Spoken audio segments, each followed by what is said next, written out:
Welcome to the Organizational Transformation Kung Fu Podcast with your hosts, Sandi and Jennifer Long.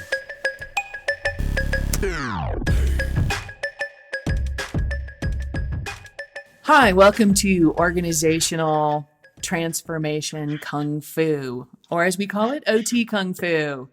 This is Jen Long, executive coach in Denver, Colorado, with my compatriot Sandi Verrecchia, executive coach in Toronto, Canada. Hello, Sandi. Hey, Jen. How you doing today? I'm doing well. Today, we are going to talk about the discipline and time it takes, because that's the Kung Fu part, to build a team. Teams are important. Let's talk about teamwork. Today's all about teamwork. Excellent. Everybody's always about teamwork, but let's really talk about it as opposed to a superficial word. Right, exactly. So I thought it would be an interesting place to start. I've been doing some reading because, and as an executive coach, that's part of my job. I got to stay up on the latest and greatest. And there's a book out by Marcus Buckingham called 9 Lies About Work. And it's basically a research that he did with a guy named Ashley Goodall who worked at, I don't know if he still works there, maybe he does. Ashley Goodall works at Cisco. And the book is full of the 9 lies, and the 9 lies are all sort of research-based information. It's stuff that we know and yet tend to ignore. And so the first lie, which is the one that's most appropriate, that has to do with teaming, is the lie is that people care about the company they work for. That's a lie? It's a lie. They, it doesn't mean they don't appreciate it and they don't like it and that they don't have some connection to it. But the truth is that people care about the team they're on. So when you think about why people want to be in a company, why people are attracted to a company, it's, initially there's that, who is the company, but then it's all about, once you're in the door, who is your team? Who are you working for, right? Because we know when people leave, they leave their managers, they leave the people, they don't leave the company necessarily. It is so funny that you say this because last week we have to hire another data analyst at my company. So it's a fourth one we've gone through, trying to figure out the right mix. So I said to the other people on my team, why are you here? Like, why do you stay? Why are you here?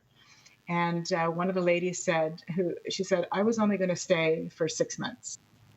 Ooh. She said, I was covering a mat leave. I was going to stay for 6 months, maybe 9. And she's been with me for 5. And she says, I stay because of you. Right. And she says, and I like the team, and I like working for you, but that's why she stays. She drives an hour every day back and forth to get to the office. So, well, right. It really speaks to, because when we talk about, and Buckingham is an ex-Gallup guy. So the engagement, right? Engagement surveys, which is Gallup's thing.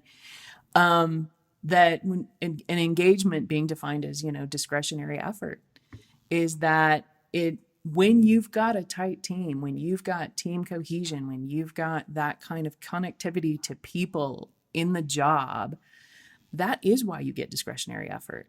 Yeah. Right? That when you're functioning as a team, you do things because you don't want to let the team down.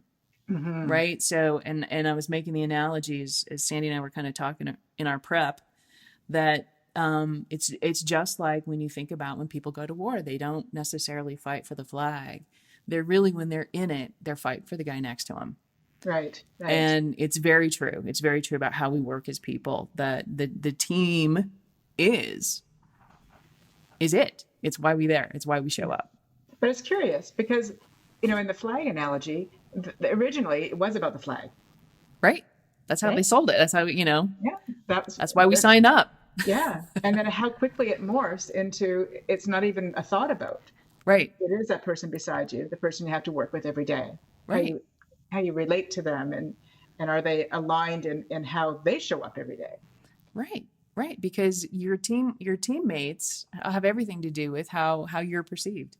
And how if you're looking at your career path and your trajectory, how your team can impact that. Yeah. Right. It's an interesting dynamic. But I do think that one of the things that we wanted to talk about team was because team is more and more how the work gets done, right? Yeah. That for the most part, I mean, there are individual contributors and there are people who don't have the need to engage and their work is not dependent on others necessarily. That does still exist, but for most of us, it's a team environment, Yeah. right? Team structure is how work gets done. And so I think that's why it's important and why it's becoming a skill set for people that is in demand. Are you a good team player? And Yeah. so that kind of leads me to the second idea here that we talked about is the difference between a team and a work group. Right. Right. So I have a question for you before we go there, though. Do you Mm. think it's changed in the last 10 years? Um, yes, I think because technology has demanded more of a team environment in a way. So much of the knowledge work that happens in a team way that Yeah. people don't just interact on their own anymore. Mm-hmm. Mm-hmm. And as a result, though, do you think organizations have followed along in terms of the training of what team, when we're talking about what difference between a work group and a team, how have organizations morphed with that? Yeah, well, and to be honest, some have done really really well, and they're very very much team based, right? So in the younger startup, more entrepreneurial, and sort of your Silicon Valley models of software teams and agile teams and all that kind of stuff, those guys are all very very team based. But I do think there's a lot of organizations who still operate in what we call the pyramid structure, Right. right? The hierarchical structure where we have the command and control and the up and down and that kind of thing. But that isn't to say that even if you're in that hierarchical structure, there are teams within that Sure. structure. And those, I think, are the ones who have the hardest time because they've got both the hierarchical structure to contend with in addition to the team environment that they're trying to operate in, Right. Right. right? And it doesn't support it all that well. Right, because and that goes to your directly to your question about are they being supported, are they being developed, is there training around what teams should be, and when you're Mm-hmm. in those hierarchical organizations, they're not really giving teams their due because I do believe if you're going to be a high performing team that there's some autonomy there, Right. right? And that's one of the key aspects of a high performing team is that as a team you have the autonomy to make decisions. Which is hard in a really hierarchical situation, right? Where Right, people are checking in on you daily to right, make sure that you've done every step of the way. exactly. And it impacts team cohesion because Mm-hmm. if you are not going to get with your team and stick with your team, and you're going to have the team meeting and make decisions, and we can talk about the commitment thing when we get into models, but if you leave the team meeting and then go back to your area and you say to other folks, well, that's never going to fly, or so No, and so in that's the right. organization's never going to, then it takes all of the wind out of the team. Right. You're essentially being a bad teammate. Yeah. You have to act with one voice, that's for sure. Exactly. Yeah. So, Exactly. difference between work groups and teams. Difference between work groups and teams. And so the fundamental thing here is that teams all have shared goals Right. and work groups don't necessarily. Mm-hmm. Work Yeah. groups can have a bunch of individual people who work together in an area of the business, but they're playing golf, right? They're generating their individual scores and then they look at them together at the end to say, Mm-hmm. okay, did we do what we needed to do? Right. Whereas teams, right, the metaphor is basketball, that they are interdependent and Right. that everybody's work impacts everybody else's work and that they all win or lose together. Mm-hmm. Yeah. Kind of looking at it from like project software and how that builds team or work group, right? And I think a lot of that integration of that sort of work is really done individually. Mm-hmm. And then same your golf analogy, but bringing it back into the workplace is, everybody has something to contribute to it, but they're a work group, not a team, right? They Right. don't get necessarily, depending on the project, always together to talk about what the end result is, so that they have that shared accountability and shared goals Right. around the project. Right. Right. And the other big indicator of a team versus a work group is that if the shared goal, the behavior is always about the bigger goal. And Right. so your decision making is I may have to um, relinquish some of my resources to give to somebody else on my team so that we can get the goal. Whereas if Mhm. I am focused on I need to keep that to make my own stuff, I'm not operating in that mindset. Right. Right. Flies in the face of team. Right. So that there's always that sense of sacrifice that not all decisions are going to be in your favor. No, no, but yeah, greater goal has to be the thing that you're, eye on the prize sort of thing, right? So if you have to work every Sunday for the next 2 months, you do it because you know Exactly. that somebody else is going to give you something that you need in return, and that Exactly. you're going to get where you need to faster. Right. Right. And that there's definitely that high interdependent. Things are moving between us. Things are Hmm. moving between us. And if you don't carry your water, it's going to impact me. Right. Right. And Right. that's definite. And work groups don't necessarily have that. Is if I don't carry the water, it only impacts me. Hmm. Hmm. Right. Yeah, for sure. So I think it's important to know the difference because I think sometimes people use the word team, bandy that about like we're a team, and it's like, are we really? And Yeah. what does that mean? Which kind of goes to another one of these bullet points is, and it's something I coach all the time because people use the word team all the time. Well, we're working on this and my team is struggling with this and that other. And I say, okay, so are you guys really a team or are you a work group? Hmm. And then we go through that conversation. And then I say, have you defined for your group, for your team, when you use that word, what that means? Right. And what's the answer to that one? Because I suspect it's probably no. No. And I think people assume, managers and leaders assume that when you say team, everyone knows what you mean. Right, right. And you think it's a pretty simple term, Right. right? We've grown up on little league teams. We've all been on teams, Mm-hmm. but it has become such a dominant force in the industry. I don't Mm-hmm. think I bet you very few people have actually stepped back to say, well, what does it actually mean? Right. Hmm. Right. And the big thing and it's funny because even though when you say we've grown up on little league teams, we've grown up on debate teams, we've been on whatever team we've been on, but there's a word that comes in front of it, right? Soccer team, debate team, whatever that is, which defines what kind of a team it is. That's a good point. That is a really good point. And so that's when I always say, you knew it was soccer, and everybody knows what the rules of soccer are. Right. When you're playing soccer, and if you don't know and you've just joined the team, they're going to explain the rules to you because you're going to Hmm. get out there. You got to know what to do. Right. And so it's that sort of it's always an aha for a manager to be like, oh my God, no, we've never talked about it. Yeah. And I'm like, because you're bringing your expectation of your team experience to your team, and you haven't even told them what it is.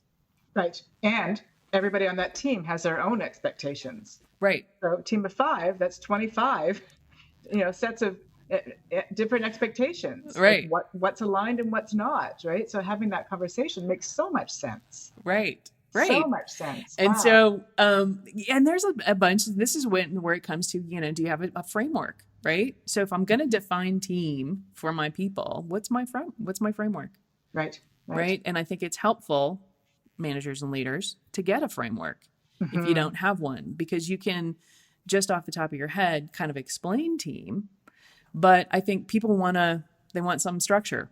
They want to know. So you're And talking norms, things like that? Is that when you're talking framework? yeah, what are the norms? So it's everything from you and I both do 5 behaviors of a team, which is the Hmm. Lencioni model, right? Which Yep. is 5 critical behaviors that work in combination at the same time. That's a Hmm. framework that says when I talk about team, here's what I'm talking about. Right. So trust and productive conflict and accountability and results, Mm-hmm. commitment. Yeah. Right. So those 5 behaviors, but you've also got sort of those other frameworks around. So the one that a lot of people know is the forming, storming, norming, Yes. performing, right? Yeah. Where are we in our team? What does that mean? And at least having some kind of a touchstone for folks to be able to reference and say, Hmm. okay, because this goes directly to, if I'm on your team, how do I participate?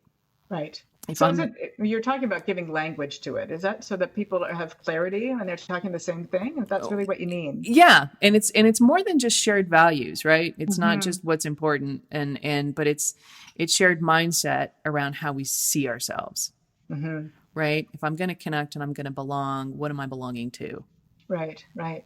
So let me ask you this then. So in Patrick Lencioni's 5 Bs, the bottom is trust. Right. So in a trust, if you don't have a trust on your team yet, so maybe you're a new team, how do Mm-hmm. you get to that? How do you get to that point where you can have those really good conversations?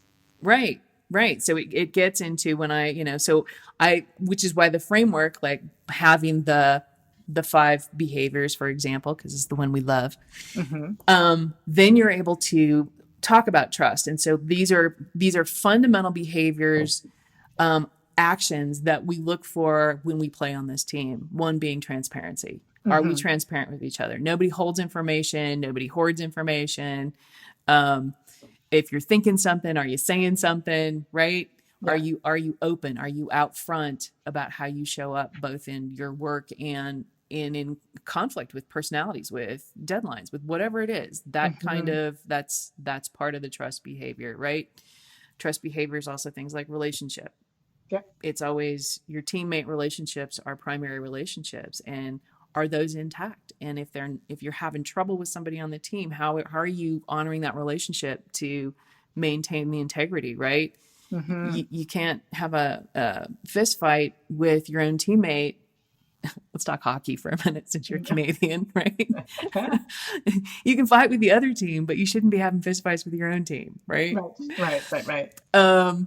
So a relationship, and are you taking time for mutual understanding? Is Mm-hmm. if they've done something that bums you out, are you holding a grudge and not talking about it? Right. Assuming positive intent. And assuming positive intent, right? Everybody's bringing good intention. So I think these are the nuggets of team behavior that have to be there, that live in this framework. That if you're not talking about it, how do I know Right. I'm in violation of team, right? Yeah, for sure. And so, what do you think, Jen, in terms of the importance of team building in organizations? So, if we, assuming that we know what our team means and we were able to have those conversations, like, should we spend a whole lot of time falling backwards and having people pick us up, or hopefully catch us? Well, and team building is an interesting thing. So, right. So there's this notion. So, I think team building is something you have to do all the time, right? Mm-hmm. It's easy to, and people need to know what it takes to do team building. It's a constant state of engagement and interaction and communication. So it's not people falling backwards and people catching them. No. Okay. And tell me what you mean by that, in terms of falling back. How Well, does how does that show up? No, that's we're all going to go to an offsite and we're all going to do some kind of crazy thing. And I'm going to trust that you're going to pick Trust me up. fall. But that if I fall backwards and I can't see you, that you're going to save me. Right. And so Right. often I get a lot of calls for people saying, we just need to do team building. I just need to do something fun with the team. Well, right. So what is that really about, right? Why do we Yeah. want to go do trust falls with our team? Yeah. Right? We want to physicalize shit that should be happening. Stuff that should be happening all the time. Stuff, Jen. Stuff that should be happening all the time. Right. Through conversation, right? Uh-huh.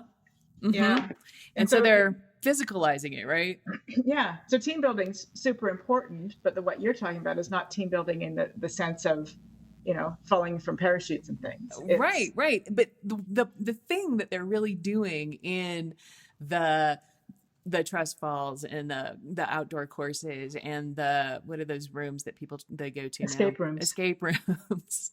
Right? What that activity is really all about: connecting, Mm-hmm. learning about the people that you work with, right? Mm-hmm. Who are your teammates? What are they like? Who are they as people? That's right. Because that socialization, I'm a big fan of, and I harp. I've got a senior team that I work with that just never gets together outside the work, and I'm like, when you guys start drinking together, you're going to start making better decisions. So because they don't know, they're afraid. They live. Yeah. So when you talk about that whole commitment continua that lives in teamwork around, are you living in artificial harmony Or hell. or hell, right? One or the other. But so many live in artificial harmony Yeah, that's right. because they That's don't right. really know each other. And so they're Yeah. afraid to really put themselves out there and really afraid to put their ideas on the table. And they couch things, and it leads to the meetings after the meetings. And especially if you have a sort of a large side of a team, right? You're 10 people or more. God forbid, you shouldn't be more than 10 people if you're a team, but they're out there, that you don't know everybody at the level you should. And so Right. you have to create that relationship. And so when people really call and want to have these outdoorsy experiences, these group things, what they're really saying is we need to get to know each other better. Right. Right. And so I'm all for that. In fact, No, and I'm not discounting it at all. yeah, I but they think- need to but know there's- what they're doing. They're not going Right. to have better trust because they're there necessarily, because they Right. did trust falls.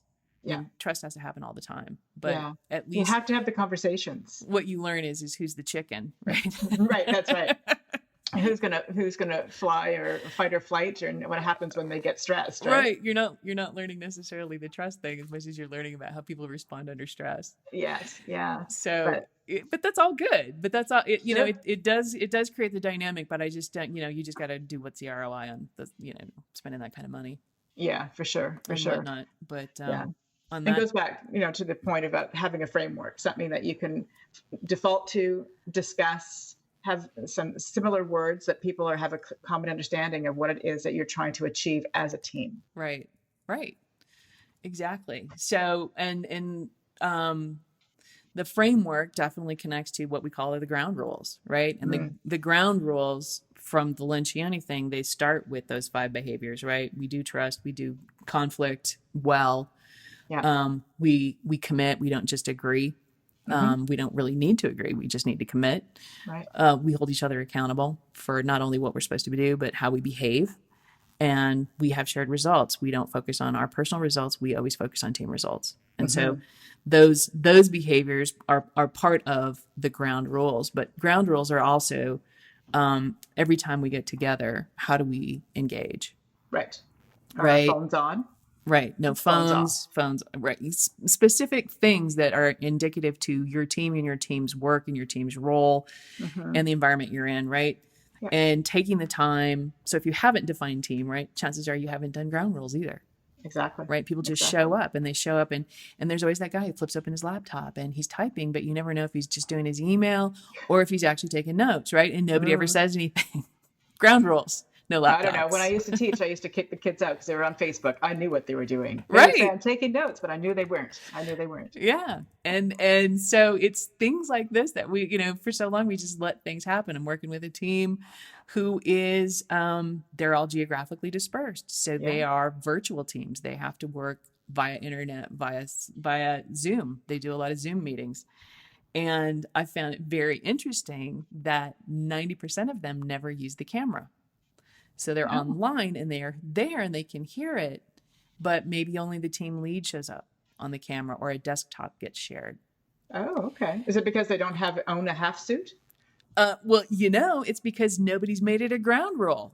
Ah. And I was like, if you guys are going to connect as people, you have the technology, right? And just seeing people's faces, knowing who they are, it also forces them to pay attention because we all know, because we've all been on webinars, that if we are not on camera, we are also busy checking our email. We are also busy doing whatever it is we're doing, right? Yeah, laundry. We can get up and walk away from the webinar and no one will know. Yeah, for sure. And when you are dispersed and people are working remotely, especially when they're working from home, that you're going to get split focus unless you put in ground rules that say be present.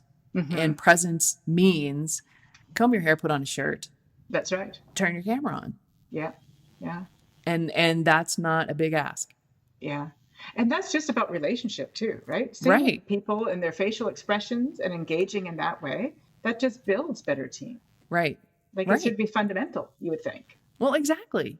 And I think that the people, the digital natives who've grown up and who are living in this gig economy, and there's some etiquette that just gets bypassed, like because it doesn't distract them that their dog is barking or that the trash trucks are driving by, but it can be distracting to other people, right? And so when you put a ground rule in that says set yourself up in a place that has limited distraction, so that if something's going on in your environment, we're not all subject to it. Right. But that's all about discussion. Right. That's intentional team building. Right. And I think you have to have intentional team building most of the time. That if you just leave it to the personalities at the table, then the rules are really going to go to the most vocal person at the table. Yes, that's right. Because they're going to be the one that says, "Hey, why don't we do this?" And then, and I think team ground rules are not only just rules that your team leads want to introduce, but it's also, is there a rule that somebody else needs that I haven't is there something else I haven't considered that you guys would appreciate? Because buying into those rules is critical. Yeah. And it gives everybody some a chance to speak, right? And say what they need from the team. So it isn't assumed that what I need is the same as what you need. Right. And if there is something that's fundamental, and I've had lots of people that will say, like, this one little thing, I know it sounds ridiculous, but it drives me nuts. I need to have it not happen on this team for me to be productive. Right. But that person had to be vulnerable to say it. Right. So they had to have enough trust in the team. Right. To let that go. And then the rest of them had to agree to be respectful enough of that team member to bring it into their norms. Right. Exactly. So yeah, so it all seems like no duh, and you might be listening to us going, well, yeah, okay. But what I would tell you is that your team skills are some of the toughest skills out there. So when you think about the kind of skills, when I do management development, and I do leadership development, team skills are the toughest skills. And why do you think that is? Because they ask. Because if you're a high performing team, it's high stakes, high reward, right? And so you're living in the values all the time, right? And the values of trust and the values of open communication, and teamwork is fundamentally communication work, right? You're going to go off and do things on your own, and then you're going to get together with your team, and your team may give you feedback and whatever that is. It requires a level of vulnerability, a level of communication, right? You have to be sophisticated communication, right? You have to be able to put your finger on where things are for you, make tough decisions in a group. You may have to, if you don't agree, but put your thinking out there, and then trust that more brains are better than one. And so, but there's also this demand. I think if you're on a high performing team, you're in a place of collaboration. Yes. And so one question I like to ask a lot is, what's the difference between cooperation and collaboration? Because so many teams live in cooperation. Which would be agreeing versus discussing? Which would be, I show up and I only really participate at the level of my expertise. I only really talk to what I'm responsible for. Right. I only cooperate relative to what I think is my purview. Right. Whereas a high-performing team, if you're really going to collaborate, it doesn't matter what your area of expertise is. It doesn't matter what role you're filling on the team. You're obligated to put your brains in no matter what, which means you're going to bring things up that you see that are outside your area. Right. And that's tough. That is tough. It's funny. I was with a board of directors yesterday, and it's a membership-driven organization. And this very topic came up because they have large organizations at the table and then small organizations. And the smaller ones are always saying that, we really don't want to weigh in because we can't contribute to the same level because we don't have that same expertise or the same knowledge base or the same tenure, whatever. And I said, every single one of you around this table has an equal voice, and you're all here for the same purpose. And so how can you hold it back? And they went, oh. Yeah. Yeah. Welcome to your role, right? You need to put in and say stuff that you see. Otherwise, the beauty of is when you speak to things outside your area, you might be nailing down a blind spot. Exactly. Right? And Exactly. that's the value of having more brains in the room. And more brains are always better than one.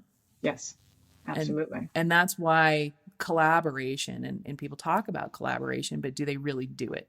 Because it does require some vulnerability, because you're going to speak to other things that you're not qualified. That's right. But because you're on the team, you have it at stake, right? Yeah. It's part of what you've got to deliver, so you've got to be in it fully. Yeah, both feet. Right, in it to win it.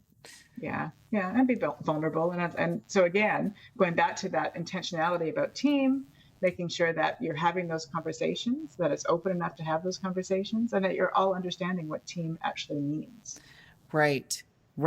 So the big keys to remember on this podcast, my listeners, are, if you're going to be a team, define what team is, right? We didn't really talk about team 1, team 2, which I think is another last concept that is helpful, right? So there's a team, because you can be on multiple teams. You can have lots of teams. You can be on your fundamental team, but you might be on a dotted line thing that you're participating somewhere else in an organization. You can be on a lot of different Project teams, team. right? Yeah. But it's really good to be clear on knowing, that's why ground rules are so important. How am I participating? What's my membership here? And what does that look like? And what's my membership here? But there's a big fundamental rule around team 1, team 2. Team 1 is the team you're on. Those are your shared results. Team 2 is the team you lead. Right. So if you're in one of those hierarchical organizations, you've got 2 teams. You've got the team you're on and the team you lead. And the team you're on is the goals. The team you lead should be rolling into those. Right. Alignment. Right. So think about that as you go through. So know which team you're on, which team you lead, define team, get some ground rules, right? Talk about it, and give people a framework so they understand what that is, because the framework is going to lend to the deeper conversations about how you participate. Right. And it's a work in progress, right? Team building. It's a work in progress. Every time you get together is an opportunity to practice the skills, and the toughest skills are team skills. Right. So you're practicing your team building. It's so important, as we talked about, to have those external fun things to get to know each other socially. Yes. But team building, in the essence of what we're talking about, is that it's a daily thing. It's a daily thing that you're constantly working on. And so it's not who's going to catch you in the dark. It's how do we behave together on a daily basis to get where we need to go. Right. And we get social when we stay connected. So we really know people really well who are on our team, not just how they show up at work, but how they show up in life. Yeah. Because then we understand them better. And then when things get tough, we don't judge them harshly. Exactly. So teams, as you said, you kind of summed it up really well, but it's a fundamental shift in how organizations work today. So taking the time to really define team is really going to set your organization up for greater success. Right. It's going to really define your culture as well. Yeah. Oh, definitely. All right. So, very good. Well, this was fun. Yeah. Thank you, Jen. I think that was great. A great conversation about team, and something that we work in a lot. So hopefully our listeners got a little tidbits out of today's podcast. Good luck with your team. And I think, and we can wrap it up with our organizational transformation Kung Fu, and the fact that it takes time. Right? It does take time. And especially if you have a team where teammates, people come and go, right? Where you get shift in person, because that's going to impact how you hold those ground rules and how you introduce people to your environment, so that your team structure doesn't fall apart just because one person left. Right. And important to revisit each time. And there's definitely an arc. And the longer, the better you know each other, and the more open you get, and the more you work these skills, the tighter your team gets. Right. And trust building happens over time, right? Yeah. So stick with it. Don't give it up. All right. Always a pleasure, Jen. Always a pleasure. Enjoy the rest of your day, Sandi, up there in Canada. All right. We'll talk to you soon. All right. Bye. Bye.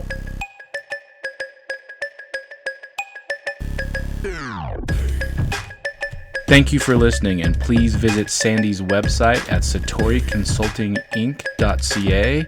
That's SATORI consultinginc.ca, and Jen's website at managementpossible.com. Thanks again.